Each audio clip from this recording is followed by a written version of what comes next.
gone. He's taking vacation. Yeah.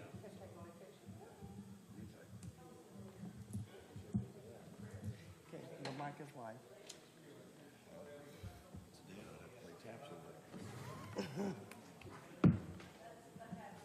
Oh, I do have a question real quick.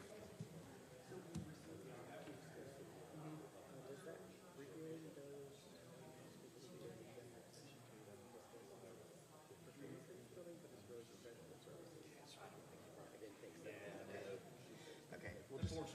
Well, usually I try to stay. Yeah. If we can. Well, you know, it's always good to ask a question because the worst thing anybody's ever going to say. No, yeah, exactly.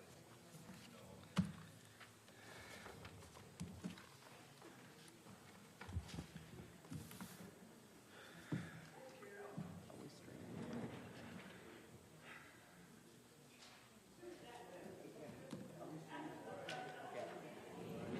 We're streaming. We are. Yep. Are we ready? Yep.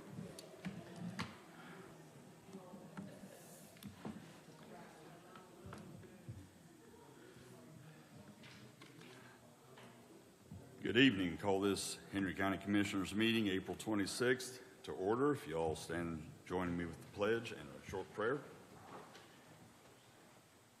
I pledge allegiance to the flag of the United States of America and to the republic for which it stands, one nation, under God, indivisible, with liberty and justice for all.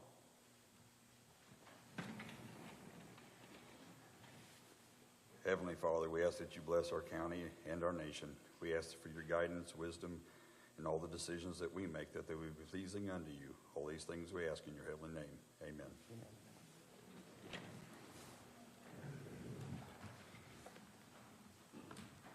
Have the commissioners had an opportunity to review the minutes of last meeting? If so, do I have a motion? Motion to approve minutes as presented. Do you have a second? Second. All those in favor signify by saying aye. Aye. Aye. Aye. Motion carries 3-0. Commissioners had an opportunity to review the claims, and if so, do I have a motion? Motion to approve as presented. Do I have a second? Second. Motion's made and seconded. All those in favor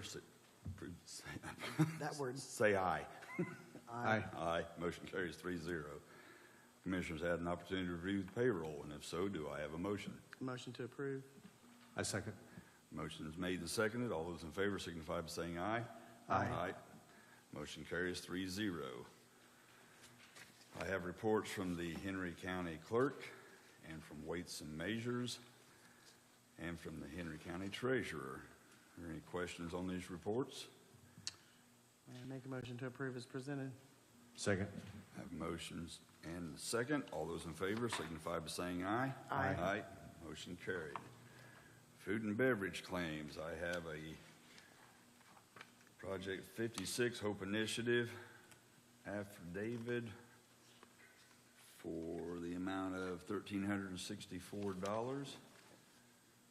And I have number 2, Project 55 for Trojan Lane, the amount of $107,755. And Project 56 on Hope Initiative Day of Caring for $8,410.98 to the South Henry Food Service Department. And Project 43 for Osborne Park Softball for $1,320.50. Do I have a motion to approve these claims? So moved. Second. I have a motion and a second. All those in favor signify by saying aye. Aye. Motion carries 3-0. Next up, Captain Pierce.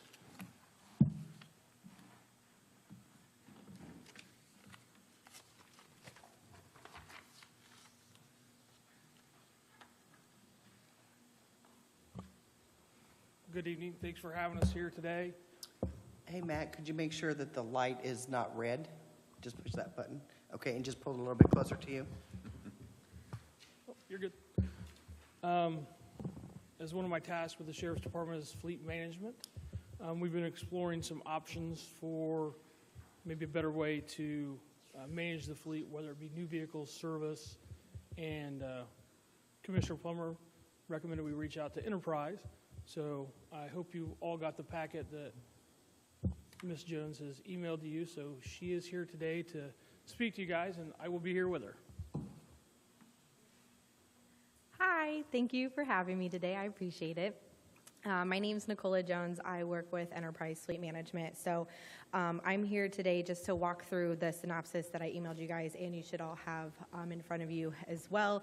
I've been working on collecting some data with Matt and the rest of the Sheriff's Department on their fleet, and so I put together this analysis that shows, kind of what they're currently doing, and then moving forward what a partnership would look like, and, different ways that we're able to help essentially drive down overall total cost on the fleet for the Sheriff's Department.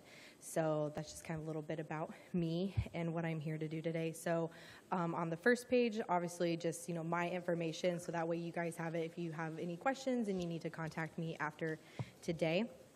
But on page 2 here, this is, kind of like an overview of the synopsis. So on the top part of it, you've got the situation. So right now, the Sheriff's Department, for their patrol vehicles, typically, they've got about 30 vehicles in their fleet. 33% of them have over 100,000 miles, and 10% is over 5 years or older.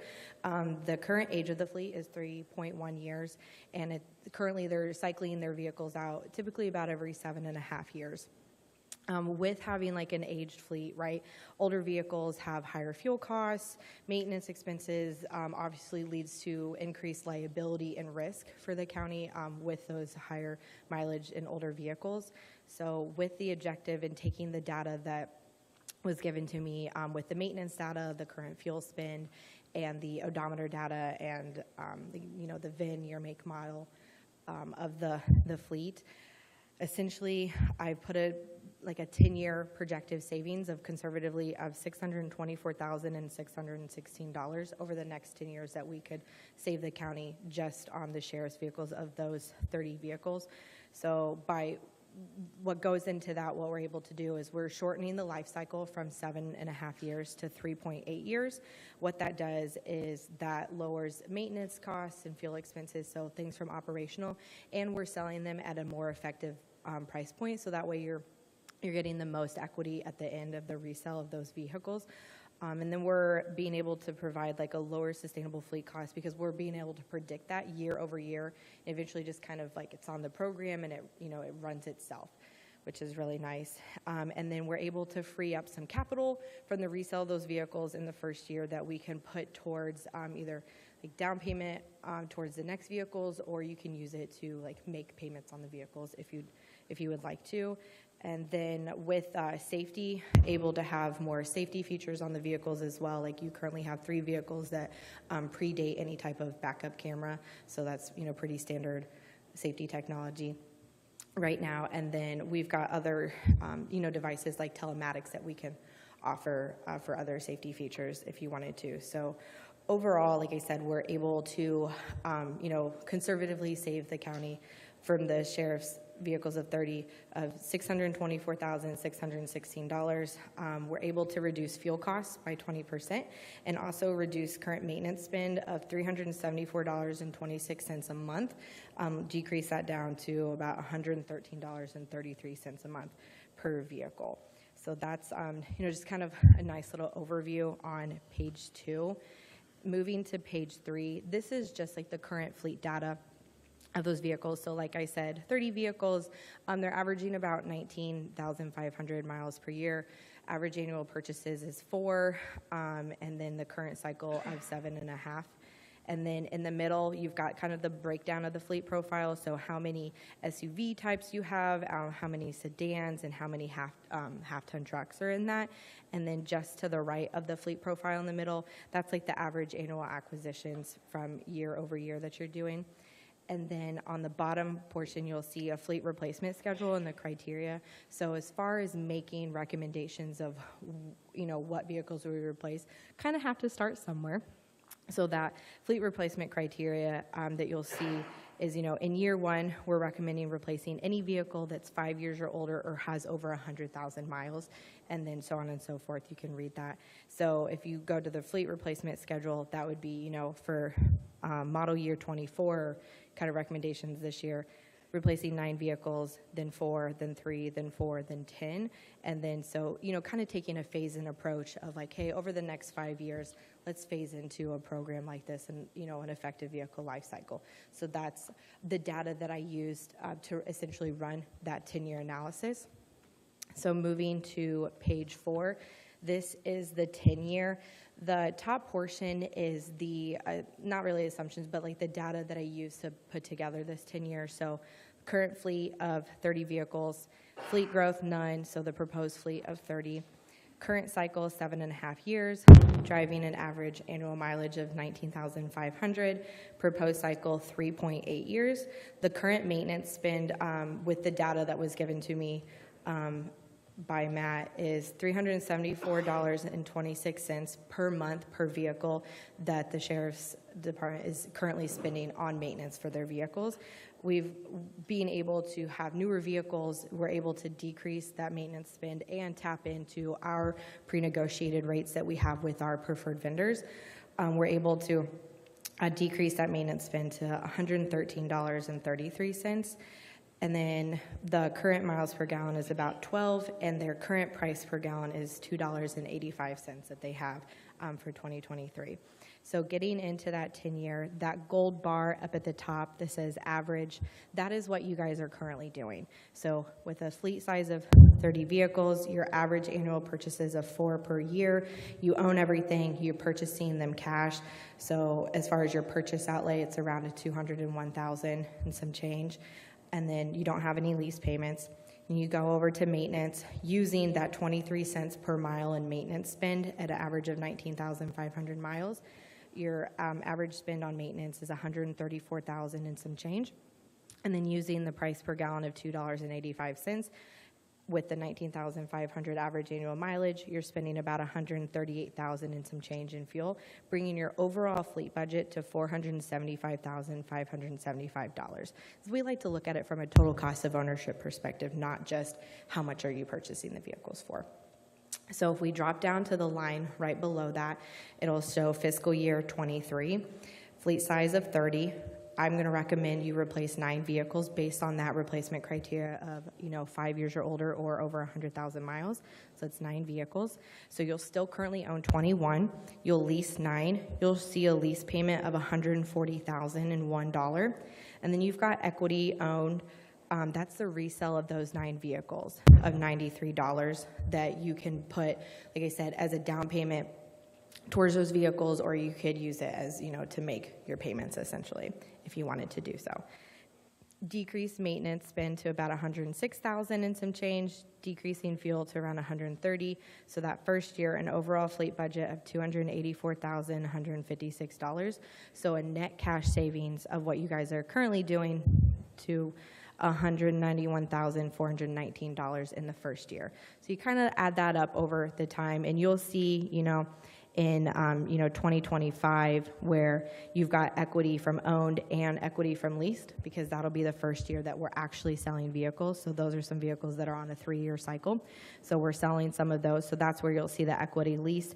And then you start to see the maintenance start to decrease even more in the fuel and the overall fleet budget. So once you get to year 2028, everything is essentially on an effective life cycle in that program. So everything is on the lease program.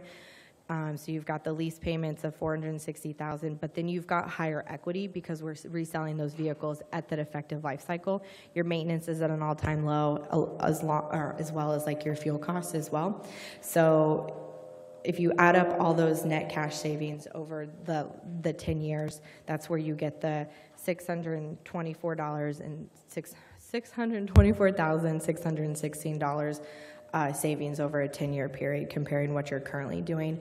And then right below that 10-year is the current equity, like that's in the fleet from those 30 vehicles from 2023 to 2027 when we're selling those vehicles. I just went over a lot of information. I'm going to stop and pause to see if you guys have any questions. Not currently, but I'm sure I will. the fleet vehicles, Yes, sir. when you address this, because we get special police packages on vehicles we get now. These are going to be the same type vehicles. Yes, they will be, Enterprise will use our buying, I don't know how you want to pronounce, so they basically order through for us. So they would order the same vehicle that when we go through the Chevrolet dealership in Fort Wayne, or we currently use a dealership in Franklin on state bid, Franklin, Indiana, on state bid, it will be purchased at that government rate with the reduced incentives for a government purchaser. So whatever that sticker price is, we will then get our government incentive off of it to be purchasing it at the same price. Does that make sense? So as far as like the upfit and like what the vehicles are, we'll deliver them turnkey ready. So any type of aftermarket upfit, the lights, the sirens, the radio, like all of that packaging. So we're still going to use their current aftermarket vendor and graphics vendor that they've built a relationship and they want to keep that. We can still go through that. That's not a problem at all for us. Is that price included And that's in? what I was going to tell Oh, you. yes. And when you see the price for either purchased or leased, that includes the upfitting of the vehicles, which right now is, I think this year we're paying $6,400 per vehicle. And it's a small cost, but it's a cost added in for the graphics, which is $323. That basically, car comes to us minus the radar and minus the radio, which we currently are recycling from vehicle to vehicle, ready for us to put into service. Right now, the situation goes, we have vehicles out there that we're waiting to be upfitted.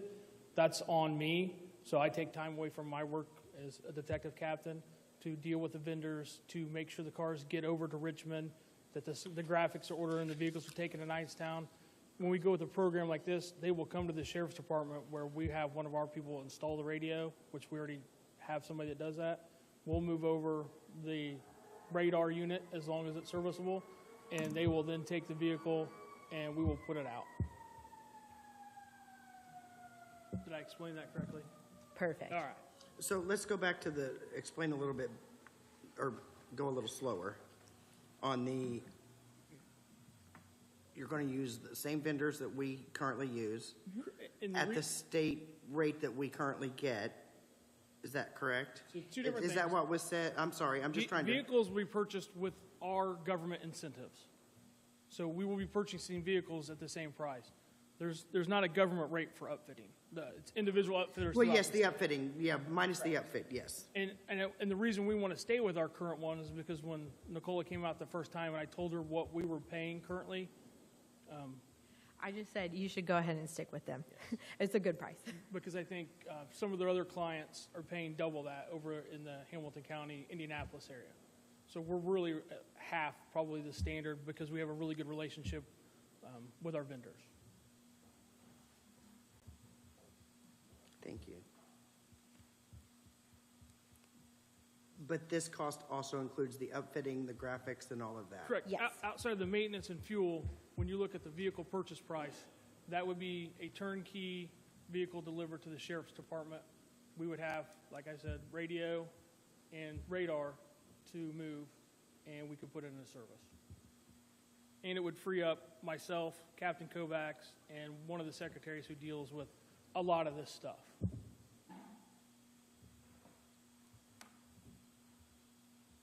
Okay, so the cost outlay for let's just talk for 2023. So we've already budgeted for 2023. We've already made purchases for 2023. What is the additional cost outlay for 2023? 2023, and I guess we should explain that. So the way vehicles work now, it's not like it was when I first hired in 1999. Dealerships throughout Indiana had fleet vehicles on the lot. They had allocations. So they would have orders, state bids would open, and you would, if at that time you were ready to place your order or knew what you wanted, because then multiple vendors, you would place your order and wait for your car to come in. If you missed it, if you had a wrecked car, if you decided there was some extra money in the budget, there was usually allocated cars sitting on somebody's lot throughout Indiana. Government cars, police vehicles, whether it be the Crown Vic or whatever it was in that time, and you could reach out and get them. So when you look at 23, that's placing an order, but those vehicles would, so you're, if I'm wrong, she'll correct me. your 23 order is deliverable in 24 because the window is going to open at some time this year for Dodge, for Chevrolet, and for Ford. And last year, Chevrolet window was open for 3 hours? Yeah. 3 hours. And they closed because they reached their orders. And if you weren't in that line or ready to go, good luck. So in each year, so like 2024, is that deliverable in 25? Correct. So each year is the order this year, get the next. Correct. So you're working at next year's budget. Correct. Even though it says 23 because that's You'll be when the working order's out of placed, 2024's we're not going to see budget. any cost until 24.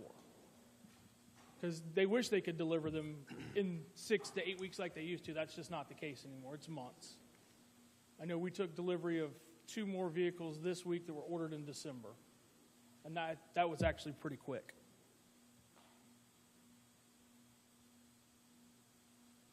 Okay. And if you have any questions about what we're currently doing, I can help you with What that. did we, because I didn't look to see what was currently budgeted, what was budgeted for 2023 for vehicles for your department? For the purchase of vehicles, $152,000.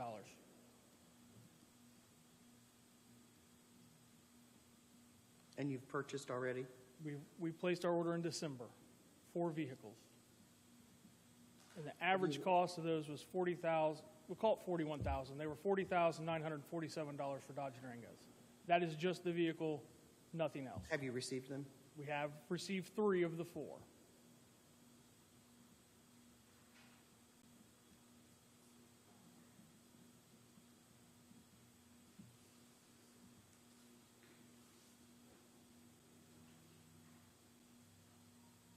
I know that people are probably going to want an answer tonight, but I'm not so sure that we can give an answer tonight. And I don't think know I if that was told the you earlier, expectation. it's not a decision to be made Okay. tonight. We've been working back and forth to try to come up with the best that we can for the county and looking at the budgets and things like that. So this was a chance to come before you 3 tomorrow to the council, so you guys can get a look at this and ask questions because it's a lot. It took me a week looking at it, and then I would email Nicole, like, what does this mean? Right. Like, why is this? Like, I was completely confused because I thought we were doing great at $374.26 on vehicle maintenance until I found out it was per car per month. And I was like, well, that adds up to $101,000. Yikes. So, and like I said, I'm here because And are these numbers, the 374, are those based on 2022's, what was actually spent in 2022? Correct. Okay. And then I know the concern has been raised, and we're just going to start seeing that. The relationship with county highway and vehicle maintenance is obviously no more. We're all aware of that. So now we're going to outside vendors. I think, and don't quote me, but it was somewhere between $20 and $22 per hour we were paying county highway reimbursing for their labor, and we're not going to find that labor rate in the open market. Nor could you expect a business to charge that. So if that number is really going to be artificially low compared to what's going to continue on, because that's at $22 an hour labor rate, not 80 to 100. I feel like I monopolized the questions. And I will say one more issue we have, and I know you guys have been addressing it as well, as what we've done with the vehicles when we have got to the end of the effective life cycle is park them behind the sheriff's department, and I think we're waiting to see if trees grow around so we can't see them.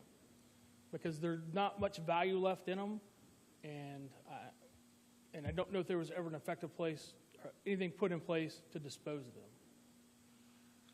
We're trying to correct that. I know. It's a process, but we're also seeing those cars don't have much value.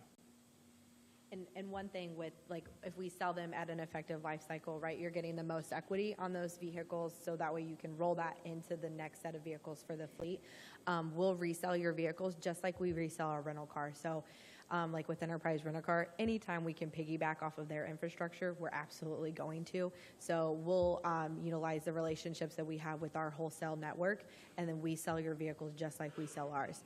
So I will tell you, typically about 85 to 90% of our vehicles get sold via that network of wholesalers, and maybe 10 to 15 will get sold at the auction, because we understand, like, there are sometimes just vehicles come in that, aren't as in great as condition as we wanted them to be. So that's typically how we resell your vehicles. So quick question, because we have other departments that have vehicles. would we be able to roll them into this agreement as well? Yeah, This absolutely. plan as Yeah, well? absolutely. So what we figured is, today obviously presenting on, behalf of the sheriff's department, but the contracts as a whole will be for the county. So we wouldn't have to do this again for the other departments. So if the highway or the health or anything wanted to join in and get vehicles, or, take advantage of any of our ancillary programs, they absolutely would be able to do so. And I will say, when you look at the numbers, and Nicola can speak for this, we don't have the price set for any of the dealerships coming in '23. They do it a short time or when the window opens. So in this case, she has basically looked at what the vehicle cost was last year, and 10%, is that correct? Yeah, so if you, on page 5, you've got like kind of the fiscal year '24 budget proposal. So that's the current vehicles, those are on the far left, those are the current 9 vehicles, the replacement vehicle, what the department is, fair market value, the recommended terms for those vehicles. You will see a down payment requirement. Typically, our standard pricing is if the aftermarket or upfit cost is more than $5,000, we require 2,500 or 25% down. So 1,700 is 25% of the 6,500 that the upfit is. And then you've got the base monthly payment. The base monthly payment, I used model year 23 pricing plus a 10% markup, less the government incentive. So right now, the government incentive for the Chevy Tahoe is $8,000, and for the Ram 1500 was $2,500. And then you can see I've included the aftermarket upfit costs of $7,600 and some change. And then with that down payment requirement, I put that there. The monthly the maintenance management fee, that $10 per month, that's plugging you guys into our infrastructure of our pre-negotiated rates at our vendors. So that way, all the sheriff's vehicles will have access to go to our vendors. They're going to get our pre-negotiated rates. So that is in the monthly payment. So then you've got the total monthly payment and then the total annual outlay. So this is like kind of conservative because I like to come back with better news than worse news. So for an annual budget for these 9 vehicles, you can expect $134,410.56, and that's before rolling over any type of equity from that $93,000 if you wanted to. So that's already, about $6,000 less than what's in that 10-year analysis, essentially. And then right below that is just like your pricing plan. The difference between factory order and stock order. A stock order is a vehicle that we get out of dealer inventory. Ideally, because we're being proactive and we're planning ahead, we're going to factory order. So that way you're getting, the manufacturer invoice pricing less your government fleet incentive that you have. There's a 0.10 management fee. So we're very transparent about how we make money. That's one of the places that we make money. So for simple math purposes, if it's a $30,000 vehicle, the management fee is $30 a month. That gets included into that monthly payment. And then the interest factor is the 3-year T-bill plus 350 basis points. So if the 3-year T-bill is 3%, the interest rate is 6.5%, just for simple math purposes. And then we do have a service charge of $400 at the end of the life of that vehicle when we go and resell it for you. So let's say we sell it and the equity you get is $5,000, you would get $4,600 back for that. And then stock orders, same thing. Management fees a little bit more, and then there is a 5% markup when we go out of dealer inventory, because when we go out of dealer inventory, we're not getting holdback from the manufacturer. That is one way that we do make a profit. It's money behind invoice that you wouldn't even see. So that 5% is essentially our kind of markup, because we're not getting holdback for that. So 3 ways we make profit: the holdback money, the interest factor, and then the management fee. And then the next couple pages, page 6, I won't have to go over it. That's just a case study from Hendricks County. That is one of our current partners. So just a case study that we did. And then page 7 just kind of goes over our different resources that we have. You get a dedicated account team. So I'm just an account executive. I just do new business. I basically make the promises. And then you'll have a dedicated account team. You'll have a client strategy manager. It's very high level, just like me. And they'll meet with you guys a couple times a year. Right? One is an annual client review where they're reviewing the performance of the fleet over the last 12 months and digging a little deep into what's going on with the fleet. Then they'll put together a fleet analysis meeting as well, prepping for the next 12 months of like, okay, what do we need to do? Make sure that, the county or the sheriff's department is in good standing, in the right position to order vehicles when order banks open. So those are like two main meetings that you have. And then you'll also have an account fleet coordinator. They're there for day-to-day operations. So questions on licensing and titling, logistics, questions on the website or the mobile app or anything like that. They might not necessarily know the direct answer, but they're our liaison to all of our different departments. So our National Service Department or our new vehicle acquisition department, our licensing and titling team, because that is something that we can help with outside of special plates. But for a good majority of the fleet, we'll be able to handle all the logistics and licensing and titling and renewals and things for you as well. Yeah. And then just kind of goes over our technology. We have a mobile app and a website. And then the last page, page 8, those are some of our current partners that we're working with. And if there's any contact information you would like for me to give you, I would absolutely be more than willing to give that to you. And then we have been awarded the contract, the RP contract through Sourcewell as well. If you guys are a member of that, you could take advantage of that as well. And I think I included that on page 2. Yeah, you can piggyback off the Sourcewell awarded RFP. So I did put our contract number in there for you as well. So one more question. Yeah. So for maintenance, we would use your vendors to maintain if we have a problem with the vehicle. Is that correct? Yes. We have the option to. We can stay with whatever we like. If county highway was still a viable option, that could have continued. Obviously, it's not. So yes, what it would give us access to is, obviously, we're piggybacking on their rental fleet. So they have maintenance for body shops, for our standard maintenance. Jiffy Lube is one of their partners, who's ours. One of the big advantages, though, with them is every vehicle or every driver will basically have the ability to scan their, their card? Yeah, their maintenance card. Their maintenance card. And then we will actually see, hey, vehicles' oil are getting changed at a optimal time, or somebody's not changing, so we can go to them. Right now, that has to wait till the bill comes from Jiffy Lube, somebody pull it, somebody check last mileage to this mileage. So a few other advantages is they're going to monitor the fleet to make sure we're doing the right things, so we're not causing any undue maintenance. All of that data flows into our website that they'll have access to, and they can set alerts. So the drivers will get alerts, hey, oil changes due in, X amount of miles or X amount of months.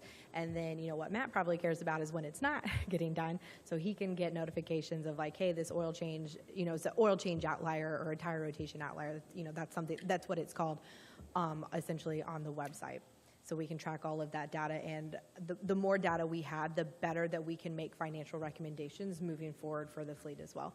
And that maintenance program can go on all new leased vehicles and on the current fleet as well. It's listed here about the license and registration, says see which plate renewals are being processed by Enterprise. Do you issue the registration, or do you apply for the registration, or it still comes through the Sheriff's Department? We'll handle all the registrations for that. So it would be a normal Indiana state plate on it? It will be whatever plates that you guys need it to be. It'll be those plates. So it's It'd just be a Sheriff's Department plate then? Yeah. Yep. It's just a pass through for that. If it was, they'll go through the same process. Like I have a packet in the car to mail tomorrow to the municipality bureau, motor vehicles bureau, the municipality processing division. So they will go through the same process we do. If it's a patrol car, it'll get sheriff plates. If it's not a patrol car or one of the undercover vehicles, that will come back to me, and I will handle that plate. So right now I do all of them. Every new car, every time. Sheriff's plates are like, I'm assuming like state police plates. Once they're issued to that vehicle, as long as we keep that vehicle in service, the DMV doesn't want to hear from us again until we sell that vehicle or move that plate. Our UC plates or confidential plates, those are renewed yearly. They get a little sticker just like you would get at no cost, but still there's a paper process to go through that we still have that car and we want to renew it or we want to take it off the program. Thank you. And the last thing I will say, unless you got something for me, is I had reached out to the sheriff of Hancock County. They have 29 vehicles is what he told me currently in this program, and they're in the process of going to all. And overall, they were very happy with it, and the guys were happy with the fact that the vehicles were turned over and taken care of. And it actually said it brings a little sense of pride to them. I mean, believe it or not, going out to somewhere else in a car with 100, and I think we got one in the fleet with 185,000, you know, it just is what it is. So he was very helpful. The few issues they had, he said they addressed quickly, and it was basically when they piggybacked other agencies, because there's other agencies in Hancock County now in this program. He was getting some of their maintenance bills. He called the number, they took care of it, and it hasn't been a problem since. So. And we do take about a year to onboard a program like this. A lot of hand-holding because it's, you know, it's new to you guys. We're learning you as well. So we take an entire year. You know, we'll meet monthly with the Sheriff's Department and with you guys if you would like us to, just so, you know, we can have a monthly standing meeting of like, hey, because obviously you're not going to get vehicles, you know, for, let's call it another year. Based on, you know, order banks and lead times, you know, through the manufacturers. But we still want to make sure, you know, especially if we go on the maintenance program for the current owned vehicles, we could start that now if you wanted to, essentially. So we can, you know, monitor those, go over, like we do all the implementation, we do the rollouts for the training of the mobile app and the website. And you guys have access not just to me, your client strategy managers, but also our leadership team as well. We're very accessible and visible, and we just want this to be a partnership, not just like, I'm your vehicle person. Like, not a dealership. We want it to be a true partnership and help you guys. I guess I will say one more thing. I had a concern because I'm dealing with it right now. We have a 2018 at O'Reilly & Sons. It was in a wreck. I know when Captain Kovacs called Tuesday, they said they were at $7,500 in damage, but they hadn't torn it apart yet. I think the car's worth probably $10,000 according to everything. So they have a way, if we do have an accident, if a vehicle that is on lease is taken out, to reach out across the country. It probably won't be to the exact same spec we ordered because, you know, we're going to order them. If we order 9, they're all 9 coming the same way. So it may have something different, minor, but it will still be a vehicle out there that if we need a 1 here or there because of accident or things, they have access to get that to us. Yeah, we've got our network of dealers that we work with out throughout the country, but then we also have a list of like unclaimed units. So we've got current customers that, you know, placed an order for a vehicle and it came in and for some reason they don't need it anymore. We're able to have access to those vehicles. And I want to say usually any given time, there's usually right around 500 vehicles on that unclaimed list. Not saying it's a Chevy Tahoe that's Right. pursuit ready, but, you know, we do have access to those vehicles as well. Any other questions? Well, one for you, Matt. When Yes, you sir. said you talked to Hancock County and they'd started out with so many in there, did they give a reason why they didn't go full bore into it, or were they testing it? Just the same way we would. No, I don't know of anybody that's went 100% leased right off the bat, because I think we would be. So I didn't think about this. She brought it up to me at one of our meetings, and it made sense. If we were just buying the vehicles and not upfitting them, like Dodge Rams, you know, they hold a great value. But we're now adding, let's say, $7,000 at minimum into that vehicle. So we need to keep that vehicle for a certain length to then realize when we buy it again, we've got our use out of it. So that's why you don't see agencies jump right in, because if we have we're buying 4 23s this year. We don't want to take them out of service next year because we've got the purchase price, we got the upfitting price, but in 3 years, 4 years, somewhere in that window when there's still a lot of value left in that and we've used it to the point where we're getting the best return we can. So that's why I don't think anybody jumps in unless you had no vehicle fleet to start with. And that's why we put some criterion of 100,000 and plus, because I mean those are the ones that are killing us on maintenance and also liability. So I mean, does that explain why nobody just? Yeah. So they are working their way into it. So I just want to know if they gave a reason where their stopping and starting point was. They're the same thing where Enterprise is targeted, hey, we see 15 vehicles that are going to meet your criteria this year. We're going to move those out. And at some point, then they will be into all leased vehicles with no owned vehicles. And that's why, like next year, we wouldn't want to go to all leased vehicles because those 23 cars are still great cars as long as they're not in an accident. So we want to keep those until we get our money's worth, and then we're going to get to that point where, man, when we start keeping it longer, we're going to have the maintenance issues, and the inherent value of it's going to go down. And then one day it'll, in 7.5 years, it'll be sitting behind the sheriff's department.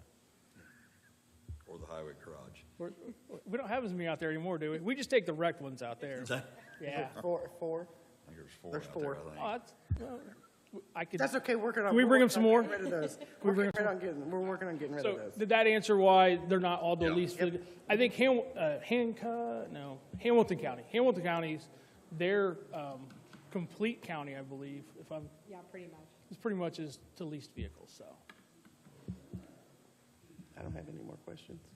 No, and the maintenance thing, what you were saying, just like with the highway garage, and if you're upgrading vehicles this quickly with the technology that you got now, you were going to, I think, sooner than later, run out of being able to take them to the highway for any kind of repair anyway with, So right now, a lot of our maintenance is things that are typical with cars. Well, for one, they drive a lot of miles per year, and they can see some pretty rough use with the roads and speeds. So we've got into changing things that are above what was normal maintenance. We're going to have, no matter what, we're going to have to put tires in the car, we're going to have to put brakes in the car, we're going to have to change the oil.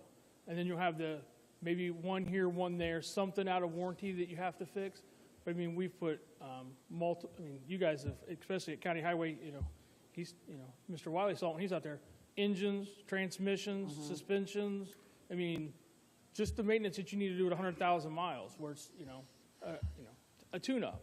We would hopefully not have these cars to the point where they need that detail of maintenance or amount of maintenance. I don't have any more. Joe? No, thank you. Okay. Thank you. Thank you for your time. I really appreciate it. We appreciate it, and you can reach out to her, you can reach out to me, because I know it's a lot to look at, and that's why we want to get to both the commissioners and council early, so this wasn't pushed up to the very last minute. All right, thank you very much. Appreciate it, thank you.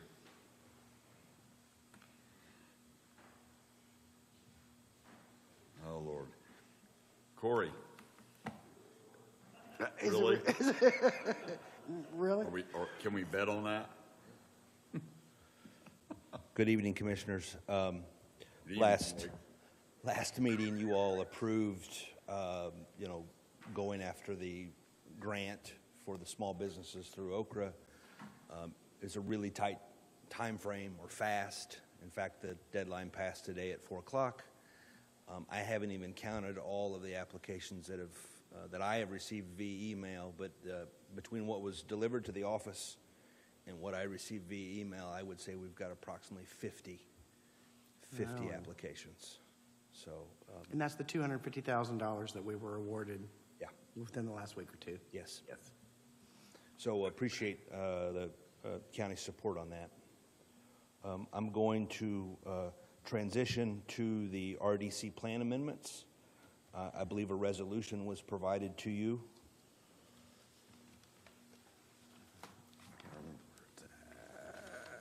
If not, I will have to go print it. I think we did.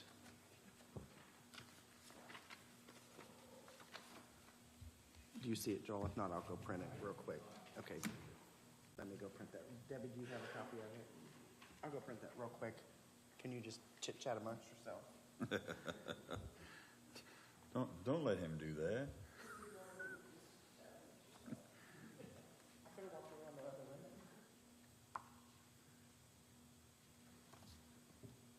For once, I'm at a loss for words.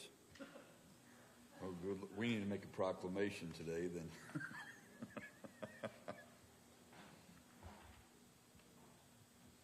I will explain the plan amendment process. So the Henry County Redevelopment Commission is a department of Henry County government. It's a 5-member commission, 3 of which are appointed by the commissioners and 2 are appointed by the county council. The Redevelopment Commission manages the county's tax increment finance areas, and for the Redevelopment Commission to consider a project and the use of its funds, that project must be in the plan. However, not all projects will be implemented, and that's primarily related to the complexity and the timing and the cost of doing a plan amendment. The plan amendment process is set out in state statute. It is a 45 to 60-day process, no matter how small or complex. So it's either one amendment or several amendments. It's the same process. That process includes an initial step by the Redevelopment Commission, consideration by the Plan Commission, and then the Board of Commissioners ratifying the Planning Commission action, which is the step we're at now. So that's step 3. And then there's a public hearing, and then there's a final action taken by the Redevelopment Commission, and then it comes back to this body for final approval. So we're right in the middle of the approval process. There are several plan amendments. We're proposing the creation of a new TIF area in the industrial park, south of town. We're also proposing a new allocation area to support a potential housing development north of town. We're looking to have the ability to fund a continued talent attraction program or Make My Move. We want to be able to provide funds for downtown building redevelopment projects in the smaller towns across the county. We want to be able to consider providing funds to contribute towards the construction of a child care facility. We have updated our acquisition list, and we also want the ability to contribute to building improvements and or new construction for the purpose of housing EMS stations in the southern and northern areas of the county.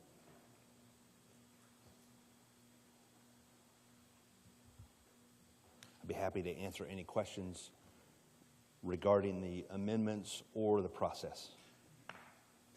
Could you start over? No, I'm kidding. I've already sat through this once.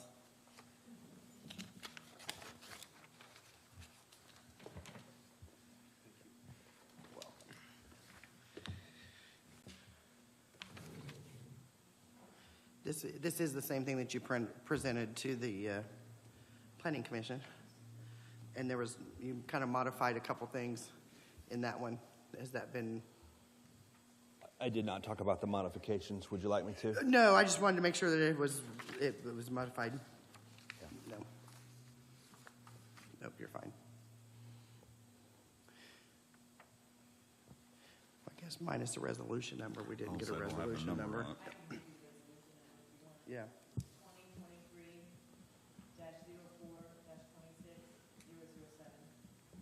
Thank you.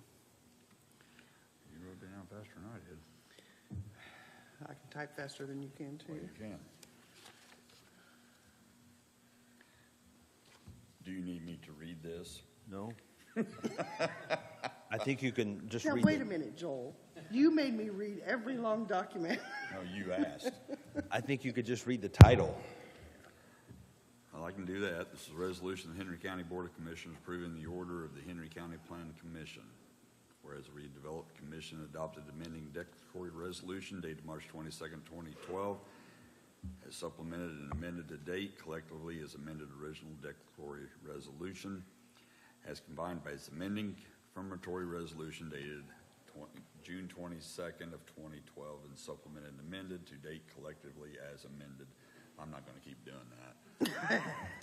Anyway, this is the resolution of the Henry County Board of Commissioners approving the Yes. order of the Henry County Planning Commission. So with Do that. I have a motion? So moved. Do I have a second? Second. I have a motion and a second. All those in favor signify by saying aye. Aye. Aye. Motion carries 3-0. And I'm going to move over here because the next one, they have a presentation that I need to try to get up on. I'll move back to my seat as soon as I get this going. Meridian Health Services.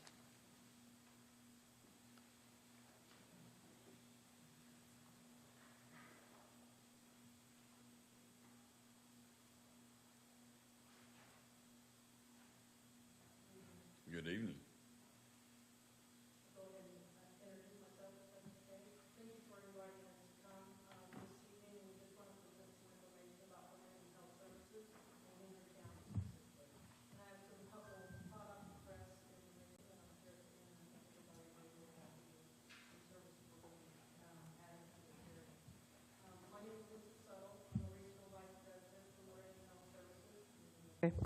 Okay, good.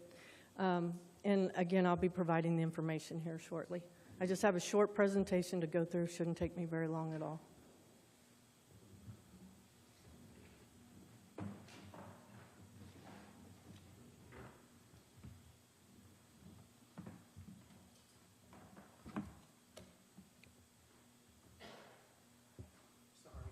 You're fine.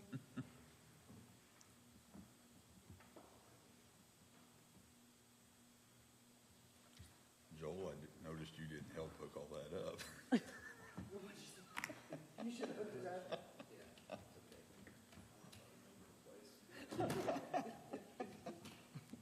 You noticed I didn't offer.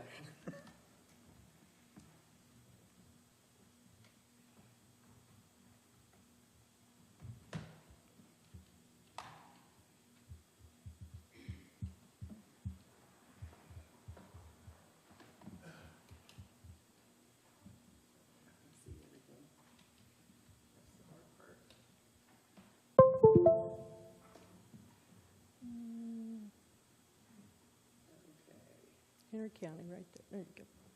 Which one? Henry County County Commissioners. It's up a couple. Yeah, there you go. Thank you.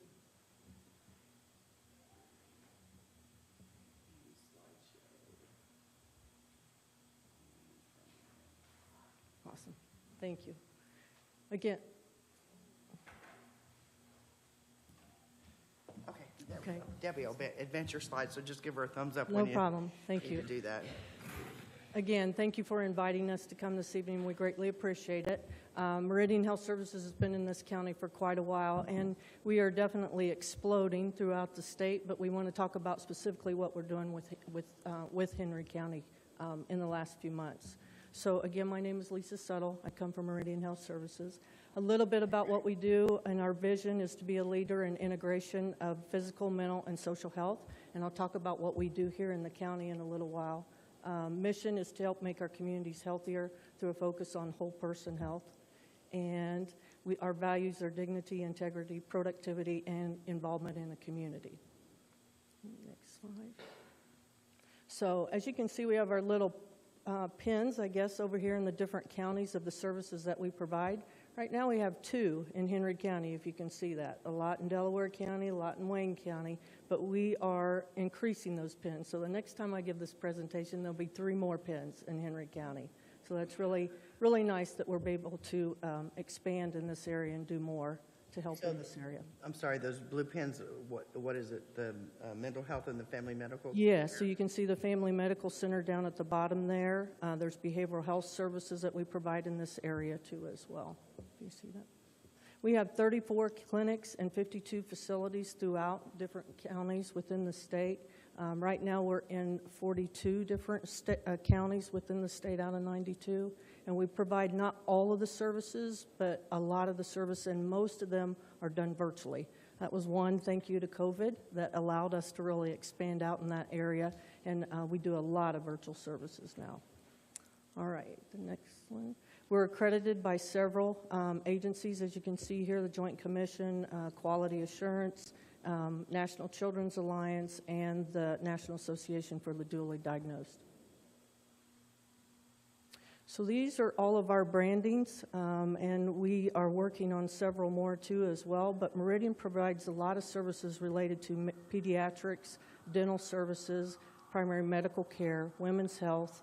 We have a child advocacy program where we can help to, interview kids when they're having trouble, bring law enforcement in with us on that too. Sorry, it's really loud. We also have addiction recovery services, which includes our maternal treatment program. We have different types of recovery centers and residential services. We have the Gresham Center in Muncie that provides children's services of all ages, therapy, and psychiatry at the same time. We have moved into school clinics within the last couple of years. Right now we are in the school clinics to provide nursing, behavioral health, and primary care clinics within the schools. At Richmond, we just signed with Jay County. We are in Delaware County, Anderson, Madison County, and moving into Frankfort, Indiana too as well. Next slide. This is just a little bit about our school clinics. We just opened, like I said, one in Jay County, going to be doing that. But we provide a service in the school where we take on the nursing cost for the school specifically, and then we put a clinic. So we have a nurse practitioner in the clinic that can see kids for sore throats, upset stomach, any of those kind of things, trying to get them right back into school as much as possible. We do everything that is associated with what the state requires nursing to do within the schools, so we take that cost off of the schools within the counties. How we sustain it, because everybody always asks me, how do you pay for that? What's going on with it? Because it's an FQHC that we set in the school, we're able to get funding from the federal government to support what we do in the schools. So it's been a really good process. The superintendents at those schools really like it, and they will talk to other superintendents too about how that has been beneficial. So that's more of a preventative model, not just with medical care, but behavioral health, prevention related to addiction, all of those kind of things too as well. We have not been in touch with Henry County Schools, I will say that too. Not that we don't want to, we just have not got to that point yet with speaking with them about that. Next slide. We do dental services too as well. A lot of people don't know that we do that. We don't have it here in this county, but something that we're looking to bring to our location across from the hospital to help with that. Our focus totally is to help that underserved population. So the Medicaid population within areas, help to get them signed up if they're not already signed up, and these services help to support that. And again, it's all underneath the Federally Qualified Healthcare Center. Next area. Telehealth, I'd just like to show this slide because it tells how much we have expanded with our telehealth services. If you see that one underneath behavioral health, 156,000 year to date is a huge amount of telehealth services, and that's our therapists and also our providers too as well. And with COVID specifically, we were allowed to do therapy and help to sustain that program with funding that was able to be reimbursed to us. Next slide. So our maternal treatment program, we just started that here in Henry County probably about a month ago, full blown, and it is at our location across from the hospital. That service specifically helps mothers who have babies that were born dependent upon addictions because of their usage. It's either before, during, or after they deliver. It's an outpatient service built on an incentive program, so the more they attend, the more we're able to help support them with supplies for their babies. We have a boutique, is what we call it, that they can go in and get diapers and clothing and all kinds of things. Again, that's a Medicaid-funded service through the FQHC program that really helps to support what they do. Not uncommon that these moms may be on Suboxone too as well to help them to get through the addiction, and they're monitored by our providers when we do that. We've had since 2017, we've had 272 moms served since that time, and 75 babies born to those mothers with no NAS, and neonatal abstinence syndrome is what a baby goes through when they're born. I don't know if anybody's ever seen that, but it is really an awful, awful thing to occur. So lots of things happening with that. We're looking for referrals to come our way, and they can come from anywhere, the hospital, probation, anywhere coming to us. All right, the next. So we're really pumped about everything we do at Meridian. There's a lot of things that I did not even cover. Those are just some things that we touch. We'll go to the next slide really quickly. And again, how we're able to do this is it's an integrated model, providing primary, behavioral, and social care. We blend our funding with hospitals, community mental health centers, FQHC, private insurance, state and federal grants. We apply for a lot of grants, lots of grants. And then collaborative partnerships within the communities too as well. And then our senior leadership definitely being involved in a lot of the communities and, talking about what we do, but also executing what we do. Next slide. So it makes us tired. I will say that too as well, but we keep on going with a lot of things that we do. And I'll go to the next slide really quickly. Thank you. So with what we do, and I want to just kind of brag on the team here, in the last 6 months, we've been able to increase our intensive outpatient treatment services here in this community from 3 times per week to 6 times per week, which has definitely opened the doors for us. Could you repeat that again? I'm sorry. Sure. Our intensive outpatient treatment for addiction services that are referred to us from the courts in different areas, we have been able to increase that from 3 times a week, which are 3-hour sessions each time, to 6 times per week. And we have a therapist that's dedicated just to doing that. And again, that was all on the need that was in the county that, was requesting that we do that. And we stay full. We stay very full in those groups. We have a group home here in the community some may be familiar with at T-Bolt. It's on 14th Street. We have a addiction recovery center in Richmond, but we have had some trouble with the building there. So we are transferring that service as of May 15th to the location here in Newcastle. So we will have that addiction residential service here in Newcastle. We'll keep it full, so patients coming from other areas will be there too as well, but we'll take referrals from everywhere just to keep it full. Our plan is to increase that service. We'd like to have a bigger building, absolutely, and we've been working with different ones in this room today to try to find a bigger building, but for the short term or long term, this is a nice place for patients to be able to go. We provide the full spectrum of services there. And if they need medical, behavioral health, IoT services, any of that, we transport them to our location across from the hospital. So all of that will be done locally. Again, that's not a cost to the community in any way. It's an FQHC2 as well. We don't get reimbursement for the actual group home that we have, but we do when we take them to services. And it's not all about the money, but it's sustaining what level of service we're able to provide. So lots of things that we're able to do for those patients. We've added on additional skills builders. Our skills builders go out to the community and find patients where they're at, get them to their appointments, make sure they're doing okay, family-wise, DCS, commitments, things like that. We've added on therapists, and we have posted for a provider and have a candidate right now that we're hopeful is going to join us here. And that's been a long time coming. We've had positions posted but have not been able to fill them, so really excited about that. I told you about the maternal treatment program that has opened, and we're really looking forward to that. And even with all of this, we're still looking for additional location, a bigger building to be able to provide addiction services within this area. So really looked at Henry County as having a need, but also it's kind of central between Delaware and Wayne County and others too, to be able to provide that service. So that's our presentation for this evening. I just wanted to provide you with some information, let you know that we're here and all that we do. And I'm sure we'll have more questions at some point. Yes, we met a couple weeks ago. Sure. And so everybody knows why I asked her to come. She said that a lot of people don't know what they do. And I said, perfect opportunity to come and tell us what you do. Absolutely. So, thank you. Thank you very much. Absolutely. Thank you. Thank you. Department reports. Health Department, you have anything?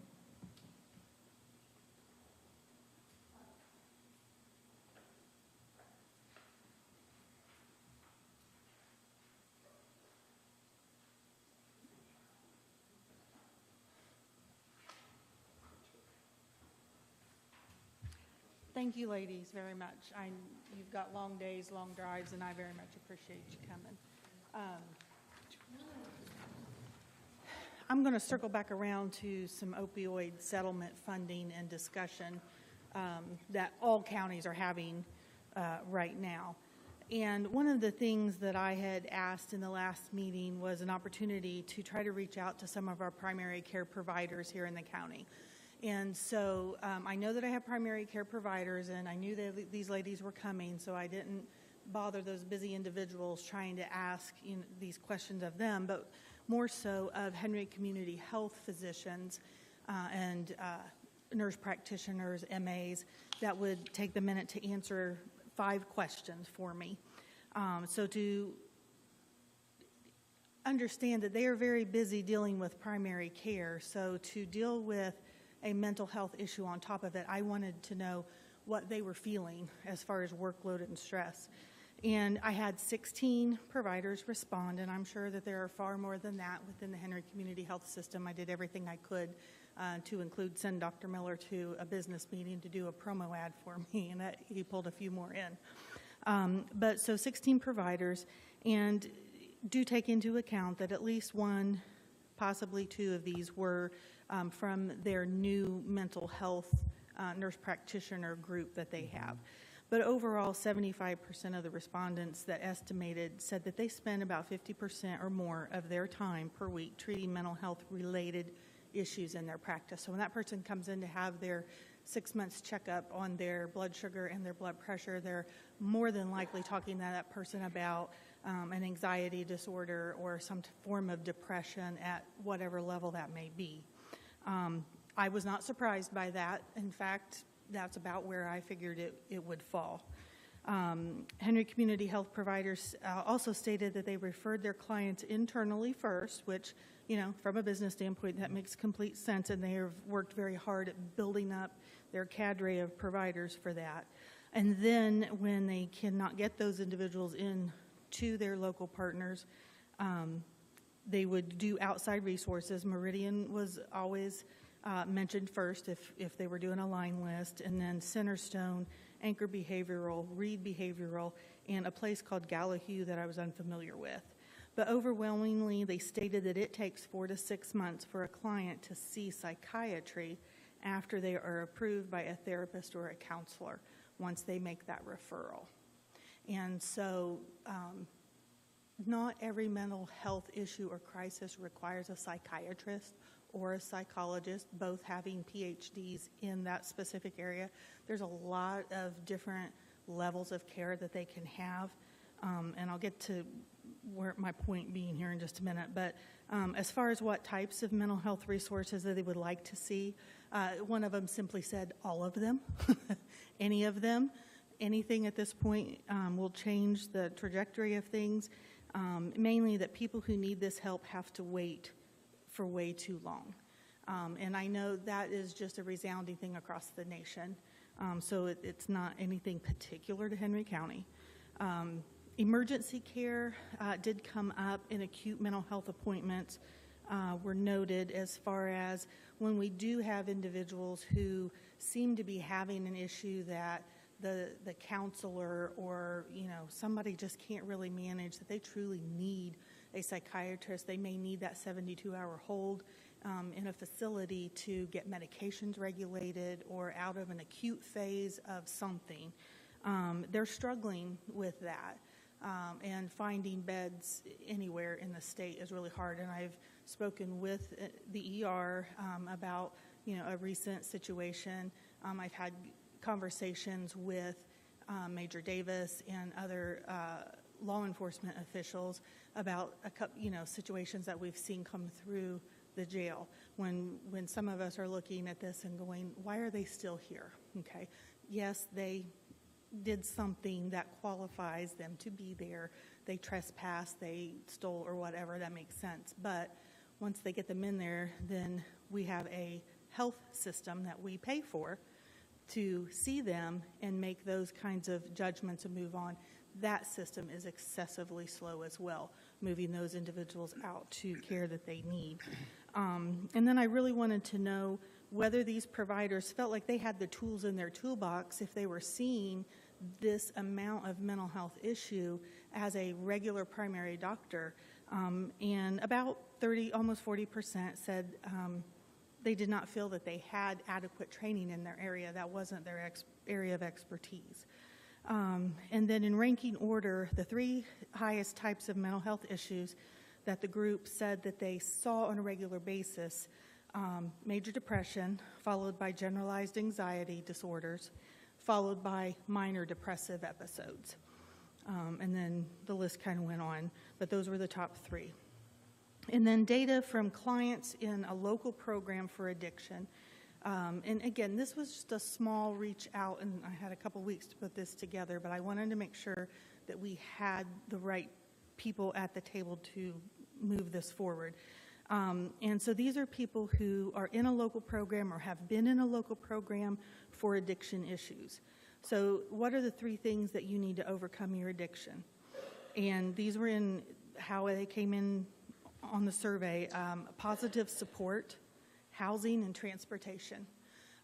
Through the Live Coalition, through our client coordinating council with DMHS, we have tried to reach out to landlords and try to assess the landscape a little better, and that kind of was a bust. But basically what we know is the housing situation is dire. And so when you have somebody who is struggling with addiction or with mental health and their primary source of support needs a break and says, you can't sleep on my couch tonight, they have nowhere to go. What are the 3 additional supports you would like to see in the community? Tied for number 1 was grief support and anger management support. That kind of shocked me a little bit as far as anger management, but it may be part of what they're working through with the program to realize that, you know, they have frustration and anger, that once they control it, they are realizing they're not doing some of the things that are causing bad consequences for them. Number 2 was sexual abuse support. And then number 3, tied for number 3, is more Narcotic Anonymous and Alcoholic Anonymous support and social sober events. And then lastly with that, what type of recovery program do you prefer? And overwhelmingly, it was a mixture of both evidence-based and faith-based, because we have to meet the needs of both type of people. And I think there may be faith-based programs out there that are predominantly Christian because we're in the Midwest, it's our demographic, but we do have people who are transient and come in and out of here who may be Buddhist or Jewish or something else, and we certainly don't have anything that multicultural to help with that. And then going on to community corrections, Joni, you have a lovely staff, highly articulate. I had a lovely day with there, so I stole some time from you that I probably owe back, but they were great to talk to. I did not realize what went on in community corrections, and first and foremost, I know you're here to talk about a grant, so they are completely grant funded, okay? You're the best kept secret going on right now, young lady. So they exist because of grants. Services and programmings are currently offered to offenders through a court order. Is that correct? Okay. And then you weren't there today to ask about numbers, but the staff felt that like there was a little bit of a decline or dip in numbers because of COVID. Would you agree? Okay. And then the programs that they offered, you know, and this is what I want to highlight here. They have a program called Financial Living. They have one called Job Club, Anger Management, Living in Balance, Moving On, which is a women's program, which got high praises and said that it was impactful and it was providing good results, high results. Parenting, Thinking for a Change, CRP, and FSS are the remainder of those. And so I'm thinking to myself, where does, you know, John Smith on the street who has this issue get connected here if he's not on probation? He's not done anything to be incarcerated. If these programs are working for those individuals, they should be working for anybody that can have access to them. So, you know, I'm all about not reinventing the wheel, okay? And so through this discussion and some things that I have found, our emergent needs absolutely is a women's shelter. But I think you all three understand that. A lot of us in the room have talked about that. More shelter in general or housing, which these ladies are working desperately on to help us with. And then this is a recommendation from Angela, the nurse, the public health administrator. Systems of care, which I know you ladies know a lot about, and Joni, when I say systems of care to you, does that ring a bell? Yes. Okay. It is an evidence-based way of doing things. The state of Indiana through DMHS, you know, they've got systems of care going on. Ohio is an excellent example about recovery-oriented systems of care and creating communities that foster people in any stage of where they're at. So my recommendation and my ask is that you would consider hiring with some of this settlement money, Opioid? a director, create this position, a recovery-oriented system of care director, if you will. And it's somebody that's going to work for the county, and their job will be to coordinate and liaise with these people. This is a full-time job, okay? I've spent a lot of hours in the last several years trying to do this, and I'm suddenly feeling my pull and my stretch. This is its own animal, its own box, its own project, its own thing. Much like we have filled out that grant for a coordinator for drug-free Henry County. And going through that process and looking at the deliverables that we had to come up with, that work plan and the job description for that, I think it is an excellent use of an opportunity for us to put somebody in the county to kind of help guide how our next steps in our programming and how we possibly spend that money moving forward. Would you suggest this? I'm just going to pause you there for 1 second. Because my first thought is they would work under the public health department. If they don't have to, if you feel that they would be better suited under another division, be that the courts, be that law enforcement, but I would be very happy to take on that staff member. There's just so much work to be done. And I don't feel like the primary care physicians, and it is not for lack of want or disrespect for the physicians and the people that take care of mental health issues, there are only 24 hours in every single day.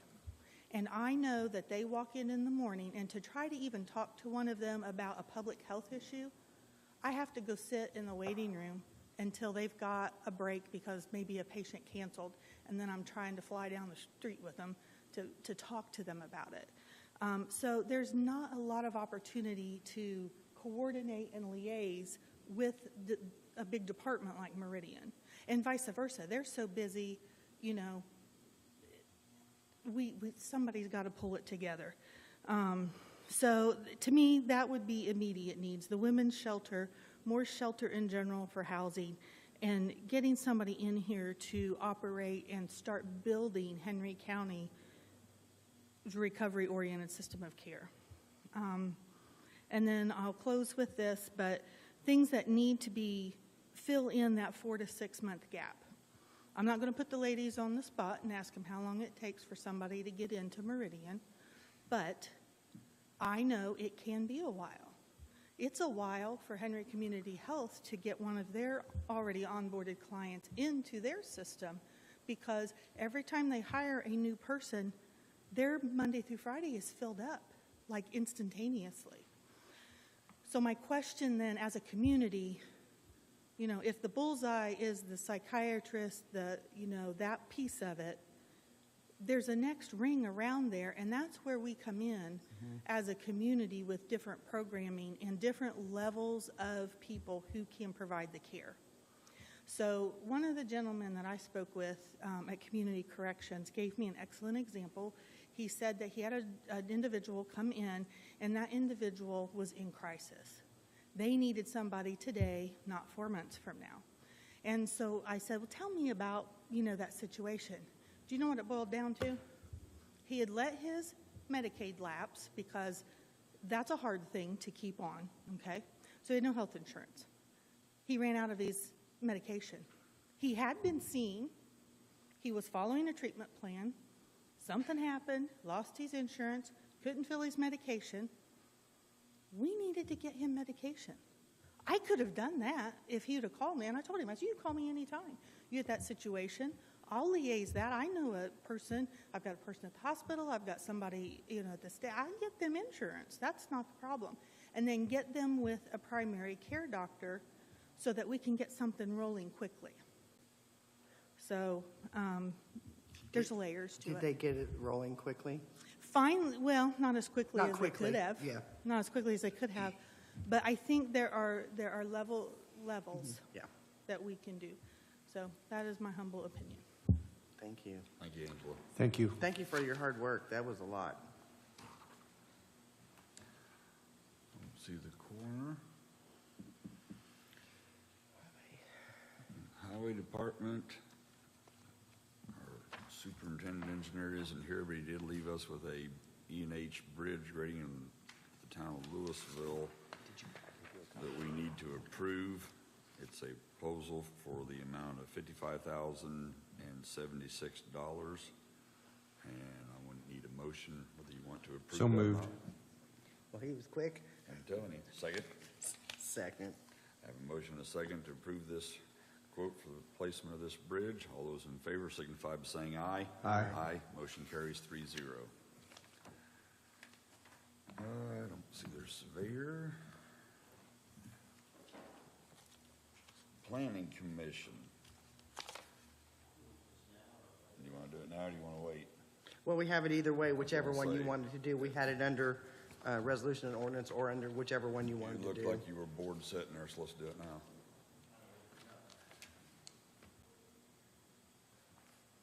This is a zone map change proposal. You've seen these before. The zoning proposal was passed by the Planning Commission let's see, I've got it right here, you've got it right in front of you. It was passed earlier this year, was in or February. actually, yeah. March 5th. Yep. Nope, I take No, that back. that was. Wrong date. I think, I want to say it was in February. 16th of February. Yep. Part of this process, once it passes the Planning Commission, before we actually physically change the zoning map, it comes to you for review and approval. It did pass the zoning commission, and the full legal description will be attached after the survey is completed. We were waiting on that, but it hasn't changed. It's the same parcel that we started this project with, and that is the parcel north of town that is currently zoned rural residential, and we're requesting that be rezoned to residential R1. You have a little map there that shows that parcel. It's the green parcel on that little map. That's the only parcel we're calling for the rezoning. It is an area that is currently surrounded by a lot of R1 area. We're asking for this R1 zoning change because we don't have a lot of R1 area in the county that is or will be or can be served with sewage and water. And this will be with the new sewage and water system going in right now. I take it that's going to be tied into the line that we're running down 200. Yes, it is. That's correct. Yes. Yes. And earlier this evening, you passed a resolution for redevelopment to establish a TIF in this area that could potentially be used to help develop the infrastructure for whatever developer might go in there. We do have a developer that's interested right now. I don't think if they do go in there with the project, they don't know what it is for sure yet. They have to do engineering, and I believe that you're planning this year, and so it'll be next year before we see something from them. They've got quite a process. There's several to do. more steps past zoning. Yes. Yeah. I know that was questioned at the Planning Commission, that there's, rezoning is just the first step. That does not mean there's a whole lot of steps that have to go forward. You guys may decide you don't want to do it, but there's a whole lot of steps. I think there's 4 or 5 steps after the rezone. So I know Raintree Heights is zoned R1. The properties that are, let me get my north, south, east, west of 3 Western Road and west, are those, excuse me, I gotta sneeze, are those Yes, R1s there's as quite a well? big area of R1 south of Western Road and west of State Road 3 that has access off of Western Road that hopefully I can convince Mr. Murphy to include that in an area if things go well out in that area, and maybe we can get services extended down Western Road and pick up more R1 area with sewage and water. It's currently undeveloped, but then there's other R1 in that area.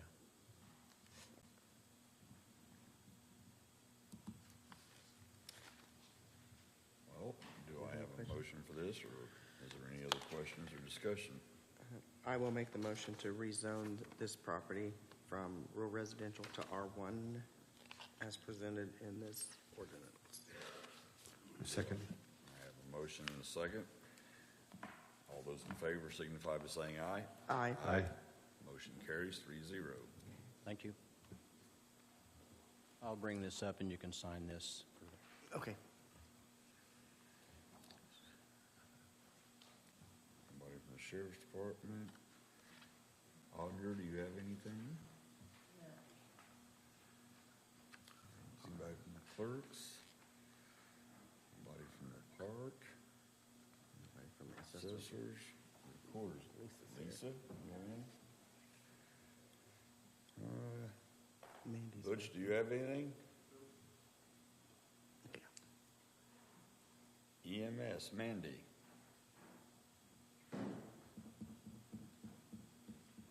Where's your partner?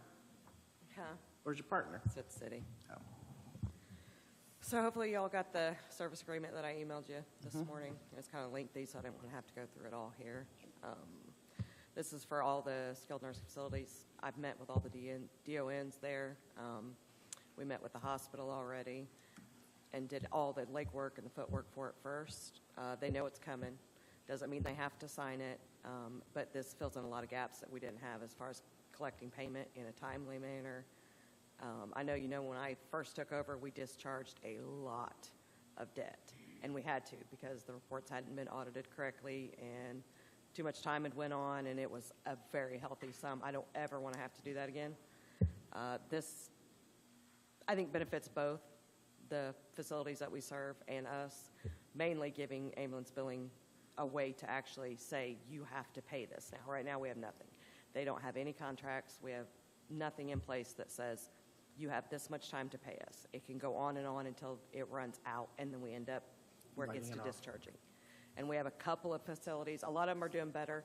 I check on it every month. I make phone calls if I need to, but we have a couple of facilities that owe us a big sum of money. That is the only money we get to operate. It's imperative that I get something in place to collect, not a year and a half down the road, in a timely manner. Joel has already looked at it. He added a couple of things which I thought were great addendums to that. I think it'll work well, so if you agree, I'd like to get ready to meet with all the administrators. And Gives us more teeth, better, I read through it, and it really does spell out a lot of it's of pretty, things yeah, that and need it's to be- beneficial to both. It It's is. not, yeah. It protects both. Yep. Well, and bottom line here is, we don't want to wind up back where we were, and the public needs to understand that Absolutely. we cannot run. And this has been a long time coming. There was a lot of footwork to get there. We cannot operate an entity in the red for very long before it ceases to exist, and that's where we were at before, and we would never like to be in that position again and not being able to You and provide me that both. service. So anything we can do that we make sure we generate the revenue that you need and get those things brought to you, I think we should explore and make sure that you have those resources. So with that being said, I will make a motion to accept the contract for the nursing facilities with Henry County EMS for them to proceed. I second the I motion. have a motion and a second to approve these. All those in favor signify by saying aye. Aye. Aye. Motion carries 3-0. Thanks, folks. Don't see anybody from the treasurers. Glenn, do you have anything? Scott's not here. Tim No. is. Tim, do you want to go ahead and, Yeah, you want to go ahead and. I was going to say, want to yeah. go ahead and do them while you're here? So we have a couple things with yours is the ARP Yes. and the quotes. So you want to start with the quotes first, then? We have 3 quotes that were turned in finally for the building the project at the training ground that we discussed. It's been a little while. I believe you have all three quotes in front of you. So to be clear, one is substantially less than the other two. And speaking with him, he's a retired emergency service worker, and he knows the need and the benefit, so he was willing to reduce the cost. There was also some reduction in some heating and cooling on his advice that he could save a lot of money that way. So he does have a substantially less than the other folks. I did reach out to them and tell them that there were some heating and cooling adjustments that could be made. They said they're sticking with what they have, so that's what we have. So you have your three quotes.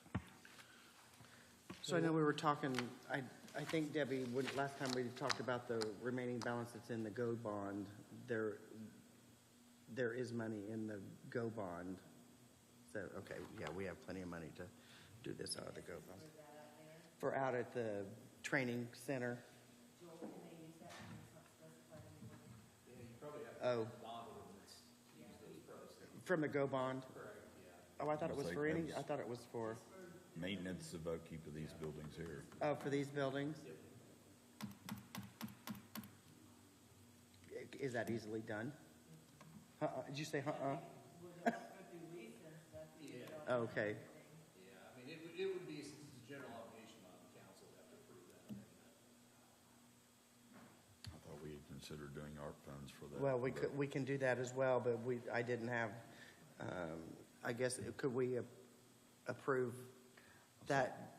And because we know we have the resolution for the radios, can we go ahead and add that to this resolution so we can go to the council tomorrow? Yeah, you can do Okay, and you would just modify it, yeah, move to the amendment. Yeah, make the motion to amend the resolution first, and then add that amount, and send it to council for approval. Well, I think first we need to prove which quote we're going to accept. Right. Yeah. Right. And so Webb's is just, he's cutting you a deal because he's a former emergency services correct. worker. That's correct. There's nothing less as far as No, quality. all the or- same structure, the same size, the same concrete work, everything's the same. A smaller heating and cooling system and just a reduced cost. And obviously, you're going to be overseeing this. Do you feel confident and comfortable with? I've worked with him before. Yes, sir. Okay, I would entertain a motion on which bid you want to accept. I would advise, if you don't have another source of funding, I would advise to accept the bid contingent upon The council. having council Okay. approval of The ARP fund. funding. Yep. Okay.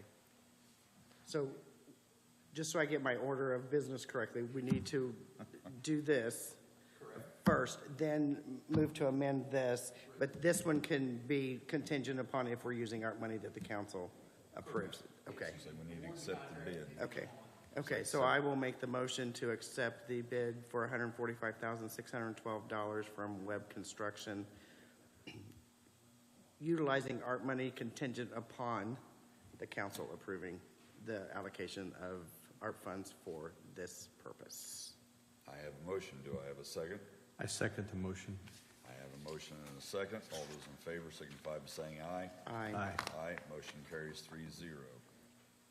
Now you I have have a the. question. Yes. Yes. On the second proposal, the SBK, Yes. the proposal was submitted, it has the name there, but this is the same person that Oh, proposed. it does say Kevin Webb on it. He sent it through Kevin. This was an Amish company. Oh, And so he had to give it to someone, and so I just had him send it to Kevin. I wasn't with him. it's his, but It's a he just different sent it company. through Kevin. That is correct. So SBK is, Kevin Webb is not a part of SBK? Correct. Okay. Correct. They're completely separate. He helped me get a hold of him, and so that was one reason he put his name on there. Thank you. You're welcome. And that, so we'll want to move on to the radios. Radios. So J&K Technologies, they had submitted a quote a while back. We brought it to the commissioners, and then we missed, unfortunately, it was a time issue, and so the price went up substantially. So to be clear, and let me find this.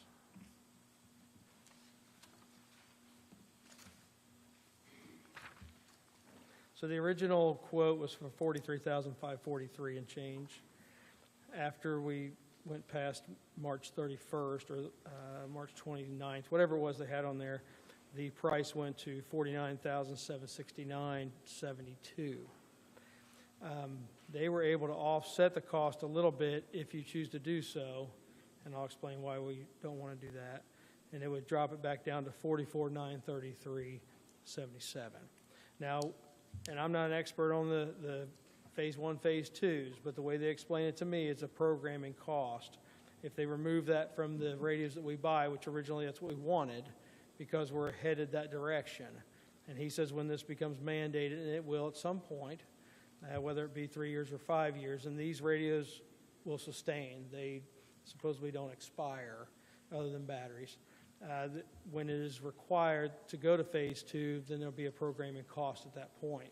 Otherwise, we'll have expired radios again. And And we don't know what that cost will be 3 to 5 years as from you could now. probably guess, it will be substantially more than $5,000.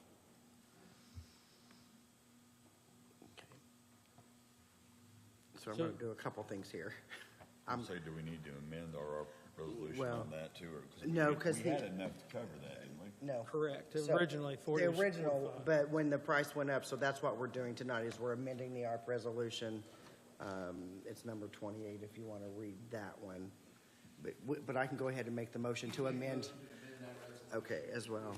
Okay, so I'm going to make the motion to amend the resolution to include the construction of a new, it's the EMA maintenance building, for lack of a Well, better word. we are Or you sharing that, refer- of course, with the health department. With Health Department, yes. Yes, so the EMA Health Department. EMA Health Department building from Webb Construction in the total of $145,612. Did I get that all in there the way it needed to be? Okay, so first I'm going to make the motion to amend the ARP resolution for the $145,612 for the building. I have a motion to amend our ARP resolution. Do I have a second? I second the motion. Motion's been made and seconded. All those in favor signify by saying aye. Aye. Motion carries 3-0. So then I'm going to make the motion to approve the modification of item number 28 for the sum of $49,769.72 for the acquisition of the 20 radios.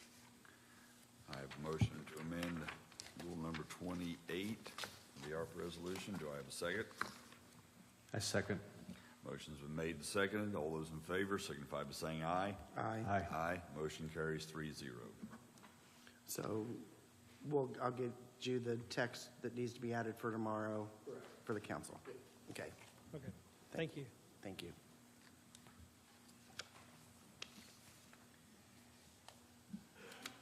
Anybody from probation? Joni?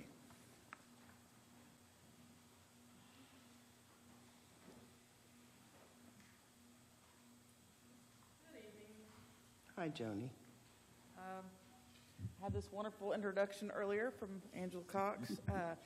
But basically, yesterday, I did send all three of you our proposed grant for the 2024 fiscal year. Hopefully, you've had a chance to look over it. But basically, that is the primary grant that funds our building. That's how we maintain operations, salaries, et cetera. It's the grant that we propose every year, and it's supplemented by our project income. So without it, then we would have to come to the county and request funds. So We appreciate that. yes. So I'd ask that, hopefully you've had time to look at it and would be willing to approve. It's the same amount that we had requested last year. Not really much change, maybe just a few $1,000s moved in line items, which are explained on the financial page. So do you have any questions? A lot of times it's just formality. Right. I will make the motion Motion. to accept and approve this I process. second the motion. Motion's been made and seconded. All those in favor signify by saying aye. Aye. Aye. Motion carries 3-0. Thank you. Thank you. Now I can. Now she can.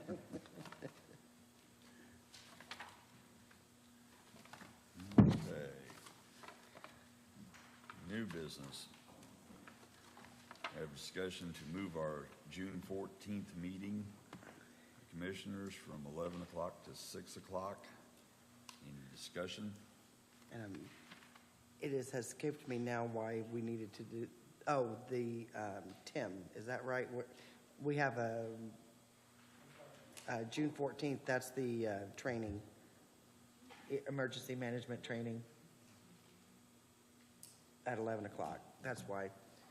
So, yeah, so that's why there's several people, department heads, and commissioners that would be involved with that training. So we would need to move that from 11 o'clock to 6 o'clock for that reason.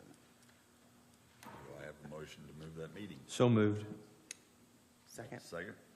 Motion's been made and seconded. Move our meeting to 6 o'clock on the 14th. All those in favor signify by saying aye. Aye. Aye. Motion carries 3-0.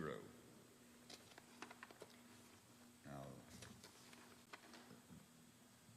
grant for the Association of Food and Drug. I think, is this just Okay, I don't- that we've received it? It looks like I it. don't have that on here. Oh, okay. Oh, it was out of order. Did you have a copy of it? I was gonna say, I don't have it, didn't have the copy of that one. There you go. So it's a $2,500 grant that, I believe it was Doug Mathis. Yep, Doug Mathis from the Health Department for $2,500. Do I have a motion to approve this grant? So moved. Second. I have a motion and a second to approve. All those in favor signify by saying aye. Aye. Aye. Motion carries 3-0. We have discussion on the 4-H leaders wanted to, as they've done in years past, beautify the courthouse. I don't see anybody from them. No. My only concern was it was about bringing more mulch in around the courthouse. I am hoping we can find something else For them to do? for them to do, because there's enough mulch around the courthouse now that it's getting to where we're gonna cover up the windows if we keep building it up. Yeah. So, So I'm sorry? Sure. I mean, We can have them plant some flowers. any suggestions anybody has, I think they would be open to. So, I mean, Yeah. I'm all for having them, courthouse beautification is fine. I don't have a problem with the motion to approve that. I just not sure we should get more mulch. I agree. I think we should, talk to them and see if there's something else that they can do, because I love the fact that they like to volunteer and they like to I do help. too. And if we need to do them to a different building or a different area, then I'm open to that. So with that, I will make a motion to approve the 4-H junior leaders I'm just going to say beautification of county buildings. There you go. I second the motion. I have a motion and a second. All those in favor signify by saying aye. Aye. Aye, motion carries 3-0. Do they do tuck point? I don't know if they did Did they tuck do point. tuck point? Is that what he We can get them asked? to tuck point and seal windows. That'd be awesome. That'd be pretty good. So this is the auction time if you want me Yes. to talk about it. Next, we have the auction time for the disposal of county property, mainly vehicles. Yeah, so the auction time is, and it's my understanding, Joel, because it's professional services, we could just go ahead, and they were on the list of approved by the state. So, they will come out, they will basically do everything. We don't have to do anything. They will get all the detailed information, they will advertise, online, different ways of advertising, print. They will do, if somebody wants to come out and look at one of the older ambulances that we're getting rid of, they will bring them out, set appointments, do all of that. The day of the sales, they will assist, and this is going to be online, they will assist it. I mean, they just absolutely do everything. And their prices, so if it's $5,000 or less that is sold, they charge 12%. 12%. Yes. From 5,001 to 10,000 is 10%, and anything over $10,000 is only 4%. So I think this is a great way that, not that we don't want to be involved, but it takes less manpower from us to do this. And we have some pieces of equipment that I think will do very well in this. So with that, I will make them, unless anybody has any questions. Any About this. discussion? I will make the motion to accept Poly Equipment sales for the online auction of the equipment at the Highway Department, Sheriff's Department, Park, and Henry County EMS, and Coroner, And EMA. and EMA. I second the motion. I have a motion and a second. All those in favor signify by saying aye. Aye. Aye. Motion carries 3-0. And then we have COVID addendum. Any discussion? This is Phase 3 small grant Oh, yes. application. No. Do you want me to read it? So Is this, small- wait, I think this is the one that, isn't, this is one that Corey's already gotten? Yes, he got it. We're just approving it. Oh, we're backwards. Oh, it's backwards. Okay, Yes. yes. So I will make the motion to approve this addendum for the, let me read it. It's small business grant Yeah, the small application, business, or- yes, for the small business grant application. I second the I motion. have a motion and a second. All those in favor signify by saying aye. Aye. Aye. Motion carries 3-0. Now I have the tax sale service support addendum. Is there any discussion? No, I think this is something that we do every year as well, so I Yep. will make a motion to approve the SRI tax sale service support addendum as presented. I second the motion. I have a motion and a second. All those in favor signify by saying aye. Aye. Aye. Motion carries 3-0. Okay, we're down to procurement. Now we have to discuss our, I think I gave Joel the only copy that we had. It's the this right procurement here. policy. Yep, right there. I sure hope you don't want me to read all this. No.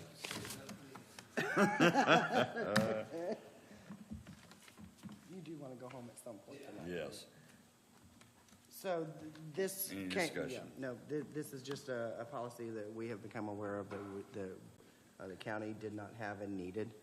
So We did not have an official. we did not have an procurement. official one, written Yes. one. Deals with federal grants and certain types of federal money that the county receives, and how to handle contracts and expenditures with those monies. And I think our purchasing policy covered Most of it, yes. 98% of it anyway, but, And yeah. you've had a chance to review this and you're okay with it? Okay. So, that being said, do I have a motion to approve the Henry County procurement policy for federal grants? So moved. I have a motion, do I have a second? Motion's been made and second to approve. All those in favor signify by saying aye. Aye. Aye. Motion carried, 3-0. And that's it. That's the last thing. We've already covered this one. That was Or the Tom. rezone, Yeah, yeah. that was Tom. So, All right, motion to adjourn. Second. so moved. Motion adjourned. Thank you, people, for showing up. Did you need this back, Joel? I didn't know if you needed a copy. All right.